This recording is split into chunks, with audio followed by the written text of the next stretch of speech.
ಸೆರೆಮನೆಯಿಂದ ತಪ್ಪಿಸಿಕೊಂಡು ವ್ಯಾಪಾರಕ್ಕೆ ಇಳಿದಿದ್ದೀರಿ. ನಿಮ್ಮ ಹಾಗೆ ಮನ್ಸರ ವ್ಯಾಪಾರ ಮಾಡೋದಲ್ಲ. ನಮ್ಮ ಜಾಗದಲ್ಲೇ ನಿಂತು ಮಾತಾಡ್ತಿದ್ದೀರಿ ಅಂತ ಮರಿಬೇಡಿ. ಜಾಗ ನಿಮ್ದೆಲ್ಲ ಕಾಣ್ತದೆ, ಉಸ್ತುವಾರಿ ಮಾತ್ರ ನಿಮ್ದು ಅಲ್ಲ ಪೆಪ್ಪೆ. ಸಾಮರ್ಥ್ಯ ನೋಡಿಯೇ ಉಸ್ತುವಾರಿ ಕೊಟ್ಟಿರುವುದು. ನಿಮಗಿಂತ ಸಮರ್ಥರಿದ್ದಾರಂತೆ ಕದಂಬರಿ ಗೊತ್ತಾದ್ರೆ ಹತ್ರ ಹೋಗ್ಬಿಡಿ, ಎಲ್ಲಿ ಮುಂದೆ ಬಗ್ಗುದ. ಕಾಂತಾರದಲ್ಲಿದ್ದದನ್ನ ನಿಮಗೂ ಕೊಟ್ಟಿದ್ದೇವೆ. ಇಲ್ಲಿವರೆಗೆ ನೀವು ವ್ಯಾಪಾರ ಮಾಡಿದ್ದೀರಿ, ಇನ್ ಮುಂದೆ ನಮ್ದನ್ನ ನಾವೇ ವ್ಯಾಪಾರ ಮಾಡ್ತೇವೆ. ಅನುಮತಿ ಕೊಡ್ಲಿಕ್ಕೆ ಕರೆದದ್ದು. ಅನುಮತಿ ಯಾವುದಕ್ಕೆ? ವ್ಯಾಪಾರಕ್ಕೆ ಇರ್ಬೇಕು. ಕಂದಾಯ ಒಂದು ಕಟ್ಟಬೇಕು. ಎಷ್ಟು? ವ್ಯಾಪಾರ ಆದದ್ರಲ್ಲಿ ಕಾಲು ವಾಸಿ, ಅದನ್ನೊಂದು ಕಟ್ಟಿ ಇನ್ನು ಸಾಲ ಮಾಡುವಷ್ಟು ಶಕ್ತಿ ಇಲ್ಲ ನನ್ನ ಹತ್ರ. ನೋಡು, ಎಲ್ಲ ಹೇಳಿದೆ ಯುವರಾಣಿ.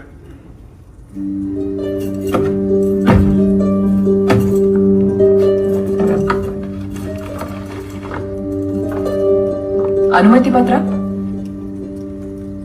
ನೀವು ವ್ಯಾಪಾರಕ್ಕೆ ಅನುಮತಿ ಕೊಟ್ಟಿದ್ದೀರಿ, ಆದ್ರೆ ನಾವು ಅನುಮತಿ ತಗೊಂಡು ವ್ಯಾಪಾರ ಮಾಡಿದೀವಿ ಅಂತ ಆಗ್ಬಾರ್ದು. ಹೌದಾ?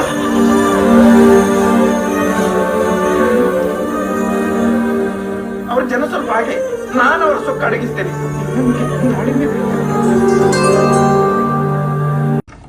ಸೆರೆಮನೆಯಿಂದ ತಪ್ಪಿಸಿಕೊಂಡು ವ್ಯಾಪಾರಕ್ಕೆ ಇಳಿದಿದ್ದೀರಿ.